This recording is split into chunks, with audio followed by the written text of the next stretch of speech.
Hello, welcome to my channel. आज हम पढ़ेंगे BSc first year semester first की जो यूनिट नंबर 12 है रेप्टिलिया। उसके एमसीक्यू देखेंगे या फिर उसके बारे में पढ़ेंगे। तो रेप्टिलिया जो है इसको हिंदी में बोलते हैं सरीसृप। क्या बोलते हैं? सरीसृप। तो जो रेप्टिलिया जो क्लास है इसके अंदर कौन से जीव आएंगे? जैसे स्नेक हो गया, छिपकली हो गई, ये सब किस में आएंगे? रेप्टिलिया क्लास के अंदर। तो इस मगरमच्छ है, ये सब किस में आएंगे? रेप्टिलिया के अंदर। तो इसमें अपन सबसे पहले फर्स्ट क्वेश्चन देखते हैं, घड़ियाल का वैज्ञानिक नाम है। जो घड़ियाल होता है उसका वैज्ञानिक नाम क्या है? गेवियलिस गेंगेटिकस। फिर अपना नेक्स्ट क्वेश्चन है, फोरामेन ऑफ पेनाइजी किसके हृदय में पाया जाता है? फेरामेन ऑफ पेनाइजी किसके हृदय में पाया जाता है? मगरमच्छ के हृदय में। ये जो पेनाइजी होता है ये एक होता है छिद्र होता है जो मगरमच्छ के हृदय में पाया जाता है, और बाएं ओर की महाधमनी और दाएं ओर की महाधमनी को दोनों को किससे जोड़ता है? हृदय से जोड़ता है। नेक्स्ट क्वेश्चन आपका, वह प्राणी जो अपना ऊपरी जबड़ा हिला सकता है। देखो मोस्टली जो जीव होते हैं ना, जैसे मनुष्य है वो अपना नीचे का जबड़ा ही हिलाते हैं, ऊपर का जबड़ा नहीं हिला सकते हैं। गाय वगैरह हैं वो भी नीचे का जबड़ा ही हिलाती हैं, ऊपर का जबड़ा नहीं हिलता है। तो जो मगरमच्छ होता है वो अपने ऊपर का जबड़ा भी हिला सकता है रेप्टिलिया के अंदर। ओके, नेक्स्ट क्वेश्चन है, घड़ियाल में किस प्रकार का दंत विन्यास पाया जाता है? तो इसके अंदर आंसर आ जाएगा थिकोडोंट।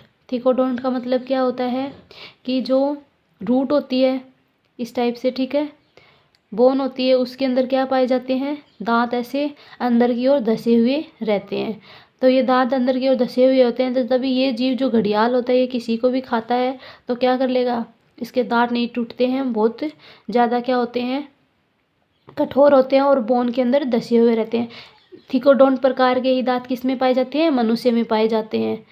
और अगर ये जो घड़ियाल है, मगरमच्छ है, अगर ये किसी भी जीव को या जानवर को मुंह में ले लेता है तो फिर उसको आसानी से छोड़ता नहीं है। घड़ियाल मगरमच्छ की तरह ही होता है, ठीक है। नेक्स्ट है, जेकॉब्सन का अंग संबंधित होता है। जो जेकॉब्सन का जो अंग होता है वो किससे संबंधित होता है? सूंघने का, ठीक है, घ्राण से। घ्राण का मतलब होता है सूंघना और सूंघने एक ही मतलब है, ठीक है। ये किस में पाया जाता है? रेप्टिलिया जीवों में पाया जाता है, ठीक है। इनके अंदर सूंघने की क्षमता बहुत ज़्यादा पाई जाती है। जैसे कैट है, कुत्ता है, इनके अंदर भी ये ऑर्गन क्या होते हैं? बहुत ज़्यादा विकसित होते हैं, जिससे उनको दूर से ही थोड़ी सी भी गंध के कारण वो पता लगा सकते हैं सूंघ के, कुत्ता और बिल्ली। नेक्स्ट है, भारत का सबसे बड़ा विषैला सर्प है। भारत का सबसे बड़ा विषैला सर्प कौन सा है? किंग कोबरा, ठीक है। नॉर्मली ये होता है 6 से 7 फीट का, इससे बड़ा भी हो सकता है, ठीक है। नॉर्मली जो घरों में अपन देखते हैं ब्लैक कलर का होता है ये किंग कोबरा, और इसके फन भी फैलाता है ये। नेक्स्ट है, जरायुज सर्प है। जो जरायुज सर्प है क्या नाम है? गर्त घोनस। ये जो जरायुज का मतलब होता है अंडे देने वाले, सॉरी बच्चे पैदा करने वाले। देखो एक तो होता है जरायुज, ठीक है, वे जीव जो क्या देते हैं? बच्चे उत्पन्न करते हैं। मनुष्य क्या है? एग्जाम्पल दूँ तो मनुष्य, ह्यूमन, ठीक है। दूसरा एग्जाम्पल दूँ तो अंडपरजक होते हैं, दूसरे अंडपरजक, वे जीव जो क्या देते हैं? अंडे देते हैं। अंडे कौन देते हैं? पक्षी। एग्जाम्पल दूँ तो हैन, मुर्गी, ठीक है। थर्ड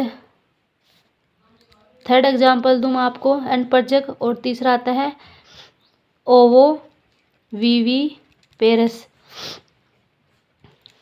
ठीक है। इसमें क्या होते हैं? ये जीव अंड जरायुज होते हैं, इनको हिंदी में क्या बोलते हैं? अंड जरायुज। ये जीव ना तो अंडे देते हैं ना ही बच्चे देते हैं। किस प्रकार का जीव देते हैं? 6 से 7 महीने के बच्चे का, ठीक है। एग्जाम्पल आ जाएगा कंगारू। कंगारू जो होता है क्या करता है वो कि 6 से 7 महीने के बच्चे को जन्म देता है, और फिर उसकी बॉडी के ऊपर इस टाइप से एक थैली पाई जाती है, उसके अंदर क्या रख लेते हैं? उस बच्चे को रख लेते हैं, और जब वो बच्चा पूरा परिपक्व हो जाता है तो वो उस थैली से बाहर आ जाता है। और जो कंगारू के अंदर जो थैली पाई जाती है उसको बोलते हैं शिशुधानी। उसके अंदर जो बच्चा रहता है वो प्रेजेंट रहता है, और शिशुधानी के अंदर मेमोरी ग्लैंड पाई जाती है, स्तन ग्रंथियाँ पाई जाती है, जिससे वो क्या लेता रहता है? पोषण लेता रहता है, और कुछ टाइम बाद में वो अपना पूरा बड़ा हो जाएगा, फिर उस थैली से बाहर निकल जाता है। नेक्स्ट क्वेश्चन है फिर है, विषैले सर्पों में विष दंत जुड़े होते हैं मैगजिला से। देखो मैगजिला क्या होती है? मसल्स होती हैं, ठीक है। और इनसे कौन जुड़ा हुआ होता है, विषैले सर्पों में विषदंत जुड़े रहते हैं, ठीक है। इस टाइप से होता है, ऐसे माउथ खोलता है तो इस टाइप से 2 दांत होते हैं, ठीक है। ये दांत इनको क्या बोलेंगे, फन्स बोलते हैं, ठीक है। इन दांतों के अंदर ही क्या पाए जाते हैं, पॉइजन पाया जाता है, विष या फिर विष पाया जाता है। तो जब ये सांप होता है, जैसे किसी भी जीव को खाने के लिए अपना मुंह खोलता है और फिर उसके अंदर क्या दबा देता है, फन से ये फन डाल देता है और फन के अंदर क्या आ जाते हैं, विष आ जाता है, पॉइजन आ जाता है और उसको किस में छोड़ देते हैं, मनुष्य के रक्त में। नेक्स्ट क्वेश्चन है फिर अपना, कोबरा देश दंश में रोगी की मृत्यु का कारण होता है। जो कोबरा जब काटता है किसी व्यक्ति को तो उसकी मृत्यु किस कारण होती है, तंत्रिकाओं की निष्क्रियता। देखो अपनी पूरी बॉडी में क्या पाई जाती है, तंत्रिकाएं पाई जाती है, नर्वस सेल्स। और ये जो इस कोबरा का जो जहर होता है वो किसको इफेक्ट करता है, तंत्रिका कोशिका को। इससे तंत्रिका कोशिका निष्क्रिय हो जाती है। तो यहाँ पे अपने जो रेप्टिलिया के क्वेश्चन होते हैं वो फिनिश हो गए हैं।